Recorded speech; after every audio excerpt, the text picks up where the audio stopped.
দেখুন, এই যে শোনেন না ডায়মন্ড হারবার মডেল, শোনেন মানে এখন আর শুনছেন না, আগে শুনেছেন। ডায়মন্ড হারবার মডেল চালু করতে হবে সব জায়গায়, ভাইপোর নিদান ছিল এটা। তো এইটাই হচ্ছে ডায়মন্ড হারবার মডেল। এই যে দেখলেন শান্তিপুরে ডকুমেন্টস পুড়ছে, আধার কার্ড, ব্যাংকের পাসবই, ডকুমেন্টস সব পুড়ছে। তারপরে নদিয়ায়, নদিয়ারই আর একটা জায়গায় দেখেছিলেন যেখানে উত্তর চব্বিশ পরগনার ভোটারদের ভোটার কার্ড বস্তা বস্তা জ্বালানো হলো। এগুলো হচ্ছে ডায়মন্ড হারবার মডেল।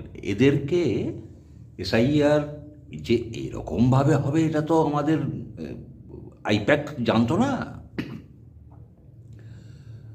আইপ্যাক তার সেই 21 সালের ফর্মুলা নিয়েই কাজ করছিল। 21 সালে ভাইপোকে ওখানে স্ট্রং করার জন্য 21 সালে ওই আইপ্যাকের এরা প্রচুর প্রচুর এরকম ফলস ভোটার ঢুকিয়েছিল, যেগুলো ওরা জানে আমরা বুথগুলো দখল করবো, করে আমরাই তো ভোট করব। প্রচুর ফলস ভোটারের নাম ঢুকিয়েছিল যাদের অস্তিত্বই নেই। সেগুলো ওদের সাঙ্গপাঙ্গরা ভোটটা দিয়ে দিত। তাতে এরা খুব সাফল্য পেয়েছিল 21 সালে পরীক্ষামূলকভাবে। তারপর সেটাই চলেছে আমাদের 24 সালের ভোটে। 24 সালের ভোটে ভাইপোর বিপুল জয় আপনারা দেখেছেন, 7 লক্ষ বা 7.5 লক্ষ ভোটে। তো এই এত সুন্দর ক্ষমতার দখলের ছক, মাথা মোটা হলে যা হয়, এত সুন্দর তাদের কাছে এত সুন্দর ক্ষমতা দখলের ছক ওরা আগে জানতো না। এখন ওইটা বলে এইটা তাহলে এবারে সব জায়গায় চালাও।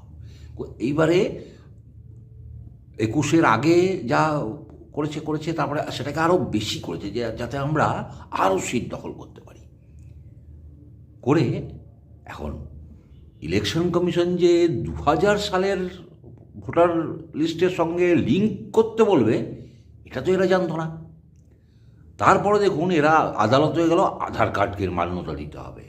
কপিল সিব্বাল, মনু সিংভি, এই সেই কত রকম, ওই আরেকজন আছে নামটা ভুলে গেলাম, কত আন্দোলন, কত আদালতে গিয়ে কেস ফেস করে করে সে করে সুপ্রিম কোর্ট নিয়ে নাড়াচাড়া করে কত কোটি কোটি টাকা খরচা করে দিল আমাদের রাজ্য সরকারের। আধার কার্ড গ্রহণযোগ্য হলো না, কমিশন সর্বেসর্বা। তখন সব পুড়িয়ে ফেলতে হচ্ছে।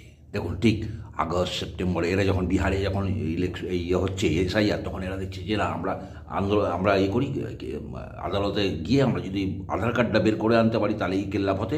এরা আগে থেকেই আধার কার্ড তৈরি করতে শুরু করে দিয়েছিল। সেই আধার কার্ডগুলো সেই ফলস ভোটারদের জন্য, সেই কার্ডগুলোরও আর কোনো দাম রইল না। আধার কার্ড দিয়েও তো লিঙ্ক হবে